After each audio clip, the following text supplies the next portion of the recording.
Welcome back, ladies and gentlemen, to another episode of The Skate Escape. I am your host, Malcolm Watson. Without further ado, I'm going to jump right into it. Happy Go Skate Day 2024. We made it through another one. This year, I went to NYC, made it down to the Brooklyn banks. I heard that there was supposed to be a reopening of the small banks, putting bricks down and taking the gate off the top of the barrier and all of that. But anyone that's familiar with that area, I mean, it's all banks, hence the name Brooklyn Banks, under the Brooklyn Bridge. And they picked up every single brick, they being the city of New York, Parks and Recs, maintenance, whatever, picked up every single one of those bricks from the small end to the big end, which is literally a New York City block. Every single every single brick, is gone, with the exception of the stair side.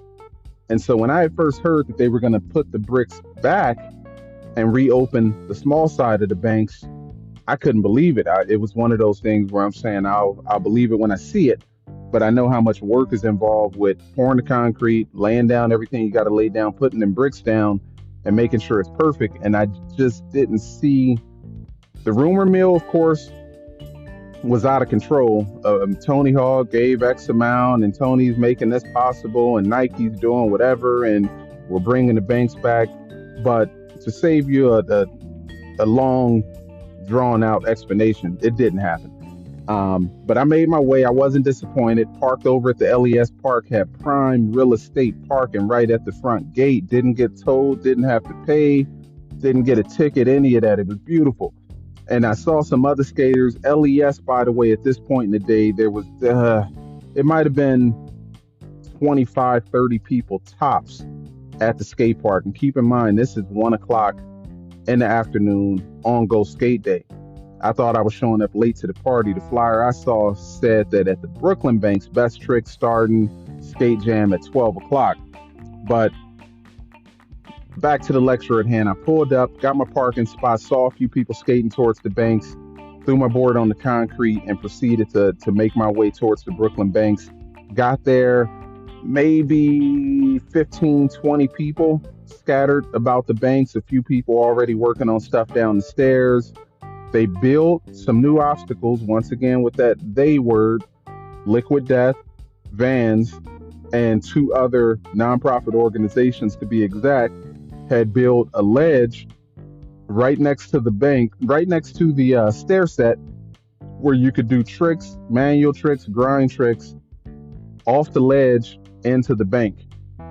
And that was a great thing. Hopefully that obstacle stays there, because it basically created a new obstacle on a planner that otherwise you wouldn't have seen it, and people weren't skating like that. So that was a great situation. Steve Rodriguez over at Five Borough, not sure what he's doing now, but he, along with whatever other sponsors, Liquid Death, Vans, etc., were able to get some money together, and they gave out cash for tricks. A lot of young rippers, guys I'd never heard of, did some stuff off the ledge. Mark Suchu, and I'll talk about Mark in a minute, but he showed up and did his thing, made his presence felt. Another kid named Gyro something, not familiar, Gyro Platt, I believe. He won one of the Damn Am contests in New York, rides for Habitat. He made his presence felt, did some ripping, and the Powell guys from the Bronx did their thing. That lasted for about 2 hours, went from that new obstacle to the stair set, and then everyone made their way over to the LES Park. But the one thing that I've noticed, and this is the point of this podcast episode, is that in previous years, over the years, I've seen Go Skate Day and every other event go from less and less and less people. And it's sad to see it. I remember, and I don't want to go in the Wayback Machine, but the last year of the Brooklyn Banks Big Side, when Manny Mania took place, which is well over a decade ago, it was a sea of skateboarders. As far as the eye could see, people showed up from that tri-state area and beyond. It was too many to count. Arguably thousands of skateboarders descended on the Brooklyn Banks and then made their way from one spot to the other on Go Skate Day. The whole Wall Street area was just on lockdown with skateboarders. VX 1000s out, people just logging footage, skating the Courthouse, Gap, bank, all that, just getting some. But as time has gone on, man, it's depressing. It's a shell of what it once was, and I won't say I don't know. I know a lot of brands went out of business. A few brands are still in business, but the overall skate scene itself, for most of these guys that made their presence felt years back, they lost their sponsors, focused their skateboards, and walked away from the game and haven't looked back as they, cleaned up their appearance and went back upstate New York, Ohio, wherever they came from, and that's it. And so for many people, and that's the one thing about skateboarding, is you have people that are in it to win it. They're going to skateboard regardless of if there's a paycheck in it or not. They skateboard because it's their stress relief and their one major creative outlet on life. And then there's others that are simply in it just for the paycheck. Sure, they're amazing, they're great at it, they've made an ounce of a career out of it, but the second that check bounces, they're out the game. Skateboard goes in the closet, the garage, gets focused, giving away whatever, and they don't look back, and they don't want their kids touching the skateboard. They walk away jaded. And so I think for myself, I'm the exception to that rule. I remember why I got into skateboarding when I first picked up a skateboard. Before I even knew, I didn't know what a sponsored skateboarder was. Somebody had to sit down and explain it to me. And I remember hearing about professionals. And once again, one of the guys I grew up skateboarding with, he had to literally explain it to me. I was like, a what? A pro what? What is that? And I first thought, like, wow, okay, so you mean to tell me there's guys that they're good enough on this skateboard, they can do all kind of tricks and they get sponsored and they get paid and they're pro and their name's on the board, and okay, well, yeah, that'll never be me. I'm just doing this to have fun, man. I'm doing it because I love it. And maybe one day I'll have the aspiration or the desire to take it to that level. But for now, I'm just having fun with it. And I'm more curious and excited to see what I can learn on this thing. But hey, it's good to know that, there's something to aspire, a next level to want to get to in the sponsored professional ranks. But for now, I'm going to just have fun with it. But I digress.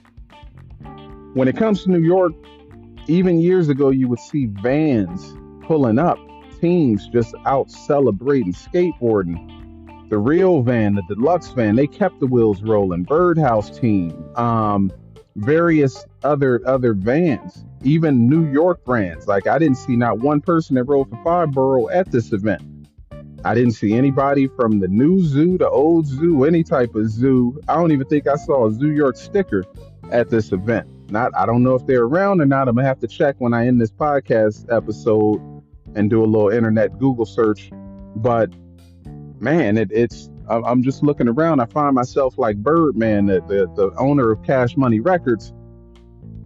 He said when he first came into the game, it was probably 20 different labels out there. You had No Limit. He was Cash Money. You had G Unit, Shady, Aftermath, Interscope, Death Row, Rap-A-Lot, all these other labels. And then fast forward 5 years, and he's standing there by himself at the top of the mountain going, man, where'd everybody go? What happened? It was all good just a week ago. And that's how I look at the skateboard scene. It's like, man, what happened? Where's everybody at? And to speak on Mark Suchu, the Banks contest is going on. It's kind of dry. People are doing their thing. And Mark just came out of nowhere, landed 2 tricks you didn't even see him warm up for. Lip slide down the rail and kick flipped a set of stairs, did a trick down the ledge into the bank, and he was in the win. So salute to Mark, Skater of the Year. And to be honest with you, that was probably the only pro I needed to see because he's so top tier with his craft. But I'm just going, man, where's any and everybody at? What happened? Nike sponsored the event. I saw RB, he was filming the event, and he told me, yeah, Nike flew in a bunch of guys. Some of the guys you'll know. We didn't get into any names, but to be honest with you, I didn't see one person out there on the Nike payroll from a skateboarder perspective. I saw towards the end of the event over at LES, Nike did start kind of dribbling out free tennis shoes. Salute to them for that. I'm not going to lie to you. I was about to walk over to the booth and try and grab me a set of Dunks. But honestly, I didn't feel like asking any questions. I didn't feel like even walking over there to say, hey, what do I got to do to get a pair of shoes? And I knew they didn't have my size anyway. So I figured I'm going to just fall back and let, some of the other people partake in the free product. being given out by Nike. It wasn't on the mass level, but they did do their thing and pass out some dunks. I'm still paying for the dunks myself over on the sneaker app and StockX, and still kind of questioning, why am I spending $100 on some tennis shoes?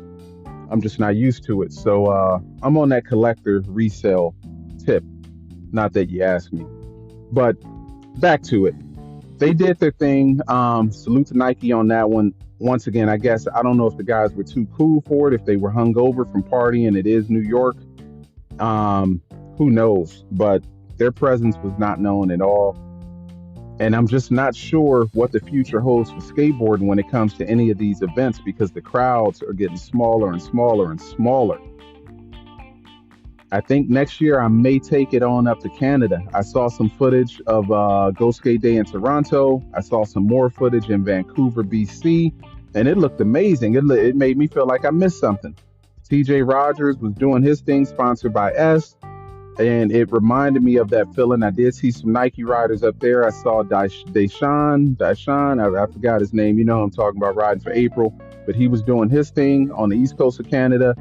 And it looked like they hit the streets and went from spot to spot to spot, doing some hucking and filming. And that was what it was all about. That's just what I was looking for. But I missed it this year. I'm just not sure what it holds. I look at the esports community, video game, and believe it or not, first place for esports competitions is $1 million. They're at that level where they're giving out $1 million and they're filling up arenas, wall to wall people, floor to the ceiling of people to watch other people play video games on a big screen. And then abroad, you have professional esports players. They can't even walk the street. They have so much fame and acclaim. But then I piggyback the skateboard and I look at Tampa Pro this past year, 2024, and first place was $10,000. You hear me? $10,000 first place Tampa Pro, but in the esports, $1 million first place. So I'm not sure. I look at CrossFit, which is kind of a new phenomenon that's taken off over the last decade. They fill up arenas with people just sitting there to watch somebody else lift some weights and throw some sandbags around and do pull-ups and whatnot and contort their body on them bars. But yet skateboarding, we can barely fill up a skate park, much less a empty parking lot with some obstacles.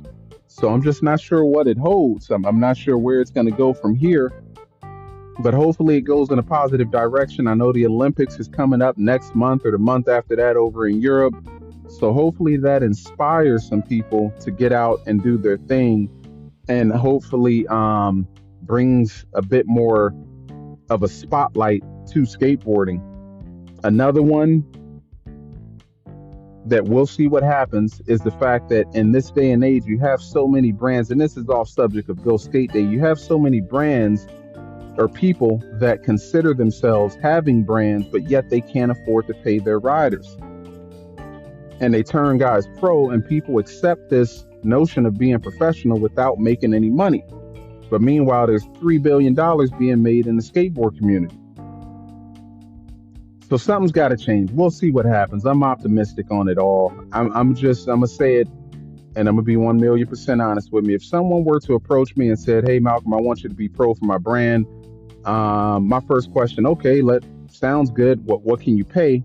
And if they tell me, well, I'm just starting out, I'm not quite where I want to be yet, but I want you to be my first rider, I'm going to tell them to get back to me when you actually have some money. For now, it's cool.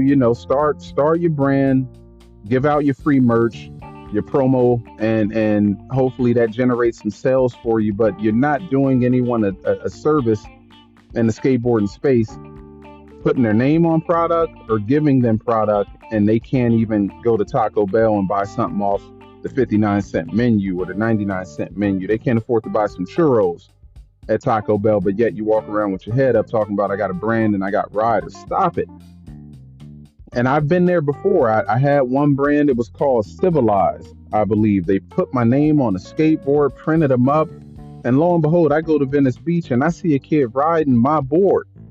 And I look up at the sky and I'm like, wow, he's riding my board, but I didn't have 2 nickels to rub together, a pot to piss in or a window to throw it out of, but yet someone has turned me pro without even a real discussion. And selling product, selling, give it away, whatever. And so I reached out to the guy doing it, asked him for a stack of boards, and he had the audacity to tell me, yeah, I can give you some boards, but I have to give them to you at cost.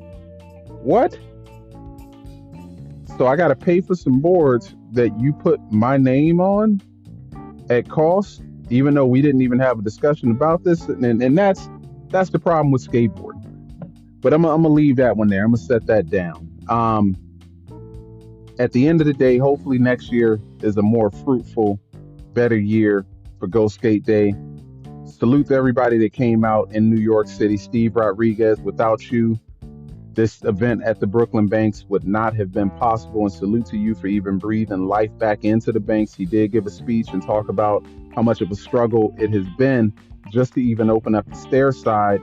But he has been at the forefront of that struggle along with a few other women. I didn't catch their name, but without them, it wouldn't be there till this day. And I'm sure the city would love nothing more than to put a high-rise apartment building and charge $1 million for 400 square feet of space right there in New York. And there will be a line of people willing to pay it just to say, hey, I live on the Lower East Side. But without further ado, that is it for this episode. Happy Go Skate Day. Hopefully you got out there, sweated up a t-shirt, or at least absorbed some positive vibes at the skate spot. Next year, I see you in traffic. You guys know what to do. Keep them wheels rolling. Ladies and gentlemen, continue to be inspired, innovative, creative, and get out there and do something new.